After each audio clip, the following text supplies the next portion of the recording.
Hi, everybody. We're back with a Christmas in July book today. We have The Legend of St. Nicholas. Written by Dandi Daley Mackall, illustrated by Richard Cowdrey. To Frank and Helen Daley, my parents, who made every Christmas unforgettable. DDM. To Cindy, it is very appropriate to dedicate to you the story of faith and of giving. Much love. RC. Nick followed his dad through the snow-dusted parking lot. Not my idea of fun, he muttered. Hey, you're the one who waited until the last minute to buy Christmas gifts for your little brothers, Dad reminded him. True, Nick admitted. Why was it so much easier to think about getting gifts than giving them? Nick spotted a skinny Santa ringing a bell and collecting for the poor. Dad handed Nick some money for Santa's kettle. Nick thought about adding something from his own wallet, but he was hoping to have enough left to get himself something. Once inside the crowded store, Nick smelled hot dogs and popcorn. Scratchy Christmas music played overhead. You get your gifts, and I'll see to this list your mother gave me, Dad called, disappearing into the sea of shoppers. Nick headed for the toy aisle, but a baseball glove caught his eye. A few minutes later, he heard a deep voice saying his name. The voice belonged to a store Santa. Santa used to go by the name Nick or St. Nicholas, he heard the Santa say to a group of children in the elf room. Nick remembered waiting for his parents in that room when he was a little kid. A long, long time ago, the store Santa continued, in a country far across the sea, a boy named Nicholas was born. Nick leaned against the doorway and listened. Nicholas's parents were very rich. They traveled all over the world with their son. When Nicholas was 8, they visited beautiful gardens in the Far East. Nicholas noticed children begging for food. When Nicholas turned 10, his parents took him to the West. Nicholas couldn't sleep at night because he kept thinking about the longing eyes of the children in the streets, children who had certainly never owned a toy. On his 12th birthday, Nicholas and his family journeyed to the north. Nicholas waved to the children playing in the snow. Why aren't they wearing coats and hats? He asked. His parents exchanged sad looks. They probably don't own coats and hats, Nicholas, his father said. A few years later, they visited the Holy Land, where baby Jesus had been born that first Christmas. In this holy place, God gave us the greatest gift ever given, Nicholas's father remarked. Imagine how much God loves us to give us his only son.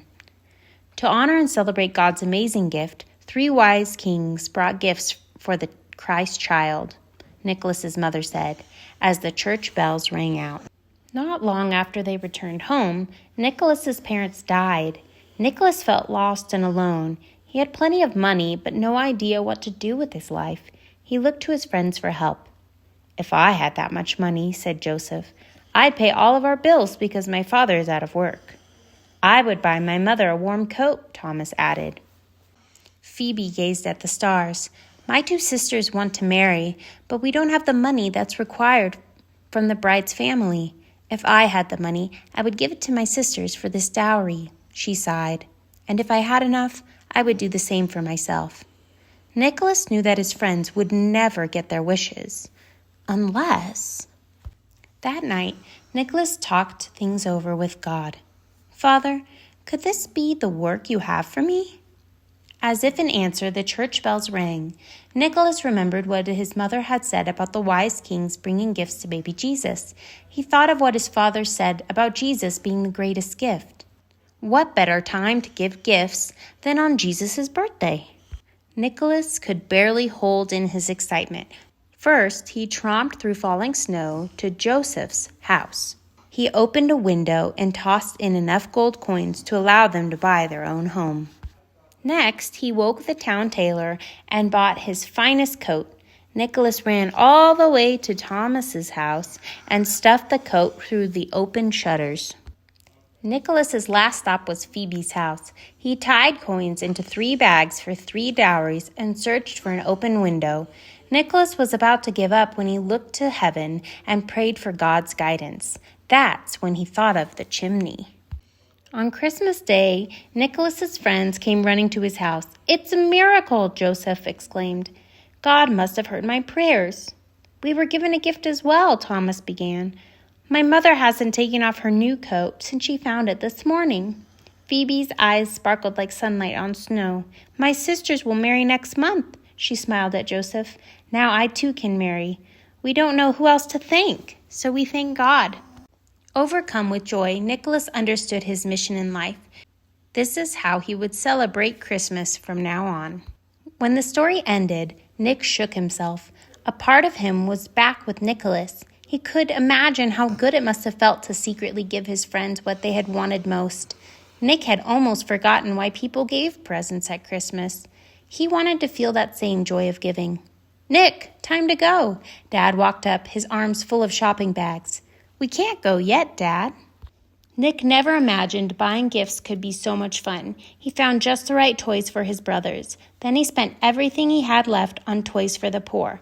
"I wish I had enough to fill the whole collection box," he told Dad.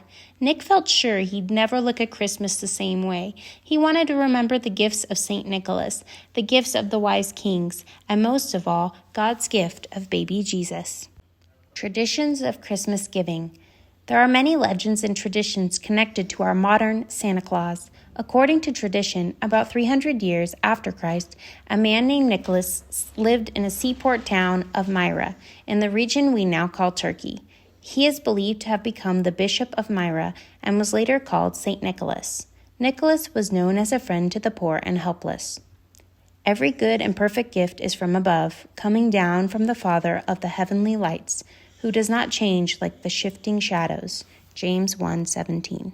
That's the end of our book, everybody, and that brings us to the end of the 4th book for this week. I will be back with you 2 weeks from now. See you guys then. Bye.